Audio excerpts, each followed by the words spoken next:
Hi everyone, Scott here. In this video I'm going to cover the learning curve that you need to expect when starting off your serviced accommodation journey.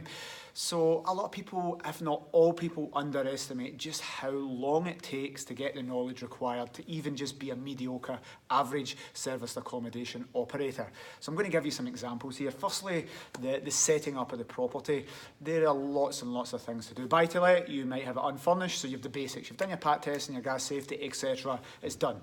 It's nice and easy. There's so many different things. So for us, it takes us, our property managers who do it every single week, takes them 40 hours to set a property up fully. Now that's us with checklists, years of experience, having done it, practiced it so many times, having the procedures all laid out, everything there. We know exactly what we're doing. It's as streamlined as we could get it, and our property managers book in one property a week to do because it's going to take them 40 hours to get it right. Now we know the legislation, we know we have checklist procedures and all this stuff and templates. It still takes us 40 hours. If you've not done it before, it's going to take you 3-4 times that. You need to research your legislation. So don't underestimate just how long it takes to get the knowledge required to even operate legally. Never mind do it to a good level. Next thing's the booking portals. Now these are really tricky. Yes, you can get a property up in Airbnb in 20 minutes relatively easily, but the new operators always make the same mistakes. Airbnb want you to have your properties on at the lowest price with the most flexible booking cancellation policies. They don't. Booking.com and Airbnb and all the other portals are not there for us as operators. They're there for the guests. They're there for the people booking. They want the lowest penalisation for cancelling, the lowest prices, the less deposit. The process of listing these properties are geared towards penalising you but rewarding the tenant. So if they cancel, who cares? If their credit card doesn't work, well, who cares? You need to chase it up. So different portals have different things, but the learning curve to master the portals is a crazy amount of time, and it changes all the time. So I can guarantee you, once you've mastered some things, they'll change your menu, put it somewhere else, or change your policy. It's a full-time job to be an expert on these portals. So be aware that, hey, once your property's on, it's all going to change. You can lose money, you can get double bookings, you can get fake credit card details, you can get people turn up to your property and wrecking it. You'll end up getting bad reviews, which means your profitability and your booking occupancy is going to go down and down and down. Be aware, the booking portals are quite hard. Next thing is guest management. So dealing with tenants is relatively easy. You get a guest, you get a tenant, they view a property and they like it. They move in, they stay for a few years, done. But imagine doing that viewing and explaining how everything works twice a week, 100 times a year, to someone from overseas that can't speak or read English. Guest management is an ongoing thing. It's like having a family and a baby. I'll give you an example.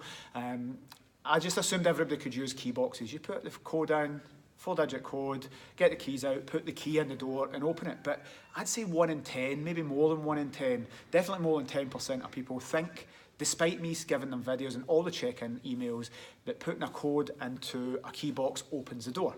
They don't understand they need to take the keys out, and I've given them videos, check-in details, that's made it clear. People are there saying it doesn't work, and you need to go to the property and they just haven't put the code in or put the key in the door. That happens all the time. So guest management is a full-time responsibility and you need to be there. We've got the tips and the tricks and all the things that we've accumulated over tens of thousands of bookings, but you're going to need to get that knowledge as well. So it's not easy dealing with guests, especially overseas guests, and they're new to the country and they just don't know how things like heating. They've never done it before. There's constant changes, legislation, regulation, the booking portals, the way guests are, everything's changing all the time. You need to be here. So for me, it isn't a property business, it's a hospitality business. And if you're providing a business service, there's no point being average at it. You want to be the best you can be. And to keep on top of this is a full-time job. We've got our team correlate the information. We have weekly webinars, online training academies. We keep at the forefront of all this, and it's a full-time job for one of our members of the team to be at the forefront of everything and disseminate that information. So the learning curve to do it, you've learnt it, it's moved on, it's even harder to keep on top of it. Next one is direct bookings. So direct bookings is the holy grail of running a serviced accommodation business. You can pay Booking.com 15%, that's taking a 15% hit, but getting direct bookings is more than a full-time job. And I know because we have staff literally doing that. There's not enough hours in the day for them to do what they do. And there's dozens and dozens of activities. If you're one person with one property, trying to get into a corporate to get direct bookings, it's going to be very hard for you to even get in the first place, but the time and effort involved to make those connections and links for your property that you actually can't put a corporate let booking in anyway because you've got weekends and you don't have the availability. The return on investment isn't there for individual operators. So getting direct bookings is the holy grail, as I said. It's amazing. It fills your occupancy, gets you more money, probably earns you more money over a month, and there's no booking portal fees to pay, and you're not at the reliance of these guys. So your direct bookings are yours to control. So getting those, it's the learning curve to get them. It takes you years and years to get in with these companies sometimes. It's going to take a lot of hard work to get direct bookings over existing established operators and the bigger management companies that already have these links. You need to be offering something massively unique.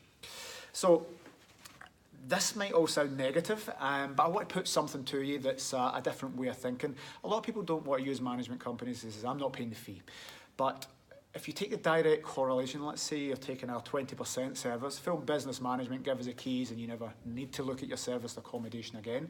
So that's 20%, but if you're starting off and you didn't have all those 5 things I've just mentioned, are you going to be 20% less efficient than we are? So we've got team members all over the UK, we've got direct booking sources, various platforms and emails and websites that gets us direct bookings.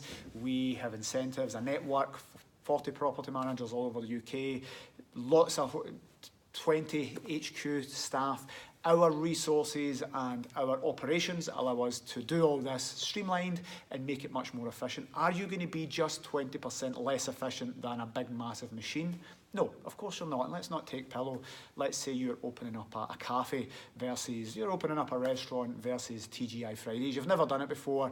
Our TGI Friday is going to be more efficient, have their streamlines, get lower costs, be able to get more customers without marketing. Of course, that new business is going to be struggling against a big chain of restaurants that have been there, done it, and have that experience. So if you're debating partnering with an established SA management company, because you don't want to pay 20% fees, are you going to be paying 20%? Are you going to be earning 20% less? There's going to be a bigger than 20% gap between your learning curve and what they've learned and implemented over the years. So don't be put off by paying any of these fees. I don't know about any other company, but our guarantee is we will make you more money than doing it yourself. And any buy-to-let landlords switching over, or any new operators just bought a flat, we could easily guarantee to make them more money than them doing it themselves, because the learning curve and the gap in their knowledge is going to be less than 20% for sure. It's probably going to be more than 50. So they would earn 50% less money than using us. So don't be put off by fees. The learning curve is there. If you want to learn it and be in the nuts and bolts of your business, then that's cool, but you will lose money. So the ego, the pride thing of being in there and dealing with guests, you might enjoy it, but you will earn less money doing it than partnering with a property management company. Now, if you've got 1 or 2 or 3 units, probably always best to get somebody else to do it. It's pointless learning it all if you don't need to know it. It's like taking your car into a service and needing to know the ins and outs of an engine and what's happening. You give your car to the people, they do it. You don't need to know the ins and outs of the accountancy, they do it. You don't need to know the ins and outs of house buying and surveying and what reports to do. You just buy a house and you let the solicitor do it. If you want to learn that as a trade and set it up and be a professional operator with dozens and dozens of units, that's the only time I would suggest doing it yourself. Any other time, the learning curve is far too big, and it's going to take you 3 years before you would earn any more money than you would partnering with an existing property management company. So I hope this helps.